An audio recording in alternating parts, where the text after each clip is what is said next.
Que Deus te abençoe, que Deus te proteja, que Deus te livre de todo mal e que você jamais perca a sua fé. Tenha fé, tenha ânimo, independente da luta ou da circunstância, maior é Cristo que venceu por nós. Maior é o Espírito de Cristo que habita em nós. Eu quero compartilhar com você um versículo que está no livro de João, capítulo 16, versículo de número 33. Jesus alertando aos seus discípulos, alerta que fica para nós. E que eu tenho certeza absoluta que todos nós temos passado. Por isso que ele alertou os seus discípulos, que no mundo tereis aflições, mas tenham bom ânimo, eu venci o mundo. No mundo teremos aflições. No mundo teremos lutas, dificuldades, adversidades. A palavra não mente. Quem não passa luta? Quem não passa dificuldade? Talvez nem tanto financeira, mas existem coisas muito mais valiosas do que aquilo que o dinheiro compra, coisas que o dinheiro jamais poderá comprar. Nós precisamos de Cristo em todo o tempo. Porque esse mesmo que nos alertou que nós teremos muitas lutas e aflições, e de fato temos, ele também nos garante na palavra que estaria conosco todos os dias, até a consumação dos séculos. E de fato ele foi para o Pai. E graças a Deus, ali no dia da festa de Pentecostes, que nós vemos em Atos capítulo 2, ele enviou o Consolador para estar conosco todos os dias. E de fato o Espírito Santo está conosco. Basta você crer para viver, para provar, para receber os dons, para receber o fruto, para ter uma vida de fé em fé, de glória em glória, na presença do Pai e do Filho, através do Espírito Santo todos os dias. Dificilmente alguém prega sobre no mundo ter aflições, sobre passar por perdas, por danos, por humilhações, perdoar 70 vezes 7, andar mais uma milha, ceder o outro lado da face, prejuízos, danos, tristezas, angústias. A gente quase não ouve a respeito disso, porque isso não enche igreja. Mas se nós não pregarmos essa palavra fiel a respeito das lutas, a respeito até mesmo do sofrimento que nós passamos e ainda vamos passar, as pessoas não suportarão no dia da dor. Elas não terão estrutura e elas não se precaverão, se revestindo com a palavra de Deus, se revestindo com a armadura de Deus, se revestindo com a presença do Espírito Santo de Deus. No livro de Efésios, capítulo 6, ali, a partir do versículo 10, fala sobre a necessidade de sermos revestidos com a armadura de Deus para que possamos permanecer firmes, inabaláveis, de pé no dia mau. Exatamente. Nos revestir para que possamos permanecer firmes no dia mau. Olha que Deus bom. Ele nos chama para sermos revestidos antes da luta, porque ele conhece a nossa fragilidade, ele sabe que às vezes uma gripe nos derruba, uma diarreia nos deixa de cama, uma palavra, uma ofensa, uma injustiça. E nós vemos que Deus não poupou o seu próprio filho. Se Jesus, que é Jesus, passou tudo o que passou e derramou até a sua última gota de sangue, levou a cruz que era minha, que era sua, a coroa de espinhos que era para mim e para você. E também disse: aquele que quiser vir após mim, tome a sua cruz e me siga. Por que nós vamos achar que não vamos passar lutas e dificuldades? Ou então, não, eu sou uma pessoa fiel a Deus, eu tenho uma vida de oração, eu sou fiel na minha vida financeira, eu sou uma boa esposa, eu sou um bom marido. Nossa, eu não roubo de ninguém, não falo mal de ninguém, eu sou uma pessoa justa e íntegra. Eu vou à igreja, eu perdoo, não guardo rancor de ninguém. E aí você acha que você não vai passar lutas e tribulações. Você acha que o fato de você ser fiel às pessoas, você não será traído? O fato de você não dar prejuízo a ninguém, você não sofrerá prejuízo. O fato de você não falar mal de ninguém, ninguém falará mal de você. Você precisa ler a Bíblia. Você precisa ver o que homens e mulheres cheios do poder de Deus enfrentaram para estar registrado aqui neste livro.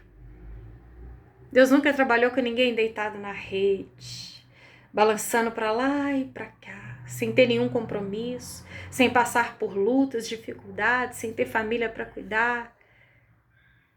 Pessoas que, eu vou chamar isso aí porque isso aí não tem problema de forma alguma. E eu quero pegar como exemplo aqui Paulo. Olha o que Paulo passou. E mesmo assim o homem estava atrás das grades. Ele ainda louvava, adorava, glorificava. Adorava em espírito e em verdade. A presença de Deus. Esse homem estava preso com cadeias. E de dentro da cela, ele escrevia cartas. E ainda dizia que aquela prisão era para cooperar com a pregação do evangelho, porque ali naquela prisão toda a guarda ficava sabendo por que ele estava preso e quem era Cristo. E ele dizia com toda a sua fé que aquilo contribuía para a pregação do evangelho. Este mesmo Paulo que escrevendo aos Romanos, lá no capítulo 8, versículo 28, declara que todas as coisas cooperam para o bem daqueles que amam a Deus. Independente do que você está vivendo, principalmente se for momento de dor, angústia, perda, dano, tristeza, aflição, ei, fique tranquilo. Se você crê e confia em Cristo, tudo isso vai cooperar para você ser uma pessoa ainda mais forte, madura. Para que a nossa fé seja aprovada, primeiro ela tem que ser provada. E nós vemos aqui, eu quero relatar para vocês no livro de 2 aos Coríntios, capítulo 11, a partir do versículo 24, um pouquinho do que Paulo passou. 5 vezes recebi dos judeus 39 açoites, com uma soma de 195 açoites. 3 vezes fui golpeado com varas, 1 vez apedrejado, 3 vezes sofri naufrágio. Passei um dia e uma noite exposto à fúria do mar. Estive continuamente viajando de uma parte a outra, enfrentei perigos nos rios, perigos de assaltantes, perigos dos meus compatriotas, perigos dos não-judeus, perigos na cidade, perigos no deserto, perigos no mar, perigo dos falsos irmãos.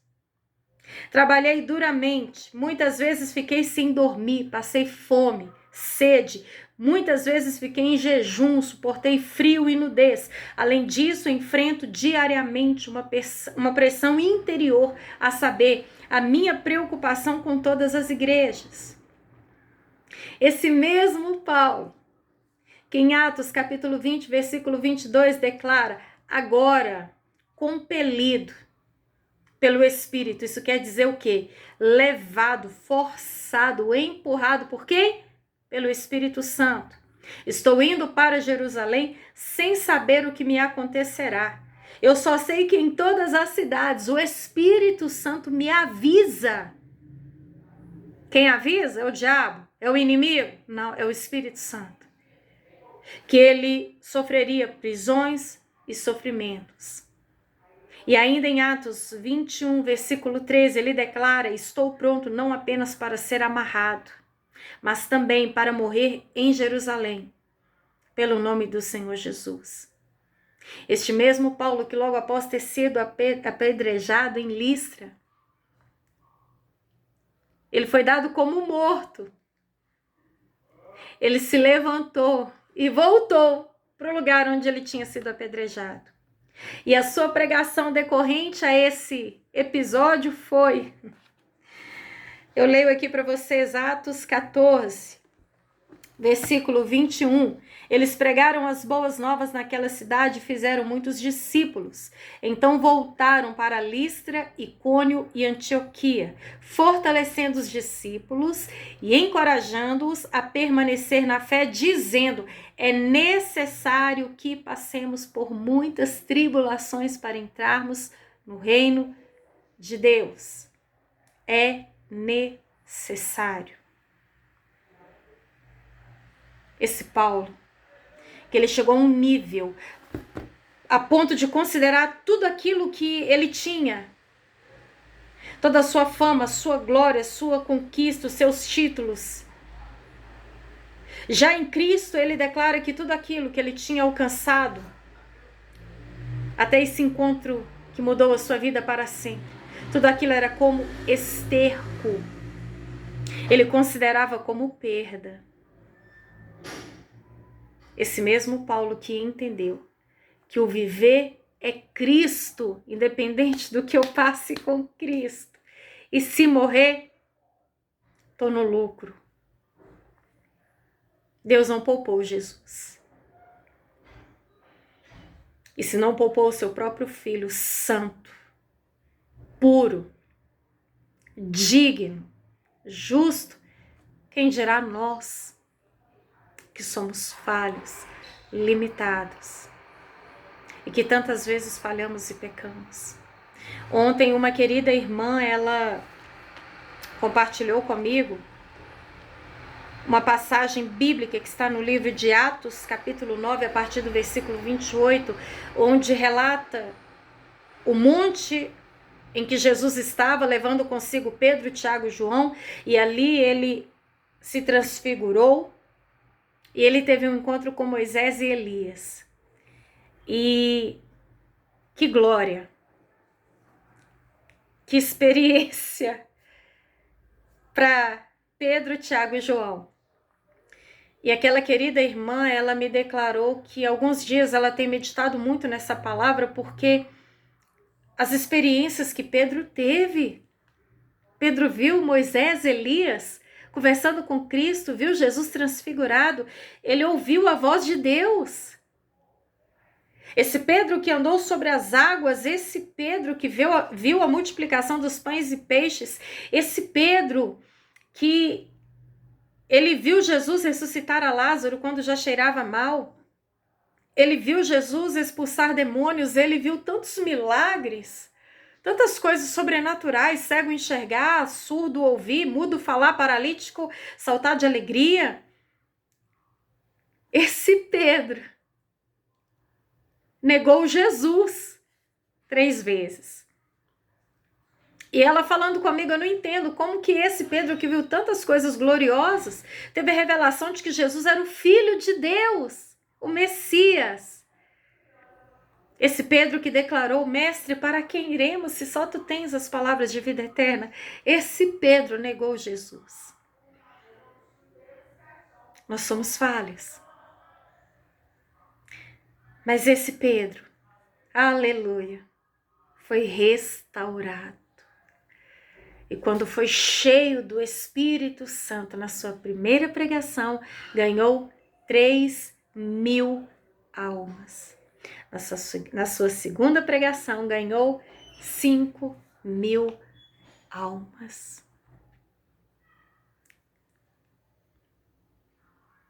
Não abra mão de Cristo, independente do que você passar. Nós somos imperfeitos, mas Ele é perfeito. Nós somos falhos, mas Ele é soberano. Nós somos pequenos e Ele é tão grande. A luta não é para te afastar de Deus, a luta é para te mostrar que o mesmo Deus que permite a luta te dá a vitória na luta. Deus é fiel. E Ele jamais permitirá que sejamos tentados além de nossas forças. Pelo contrário, Ele é tão bom e tão fiel que Ele proverá o escape. Ele é Deus de escape. O mesmo Deus que permite a prova, aprova. O mesmo Deus que permite a luta, nos garante a vitória. O Deus que permite a afronta, nos dá a graça para devolver a afronta, não com a espada e dardos nas mãos, mas com oração, abençoando aquele que nos amaldiçoou. Ninguém é provado por Deus para ser reprovado. Mas quando Deus prova, é porque Ele quer aprovar. Nunca se esqueça disso. O Deus que nos chamou para segui-lo, é fiel para nos dar força até o fim e levarmos a nossa cruz sem titubear, sem esmorecer. Essa guerra não é para te matar, é para te ensinar a guerrear. E do outro lado, cantar o hino de vitória. Deus conhece a sua estrutura, Ele sabe o que está fazendo. E mesmo que seja difícil, não pare, Ele está vendo. Ele colhe as suas lágrimas e mandou a ti falar. Pegue o que Ele te entregou e volte para o mar, que é o seu lugar.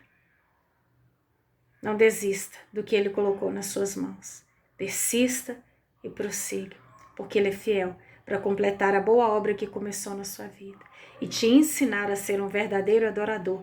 Ainda que a figueira não floresça, ainda que tudo diga não, você vai ensinar a glorificar no deserto. Aí sim, você entrará na terra prometida. Amém?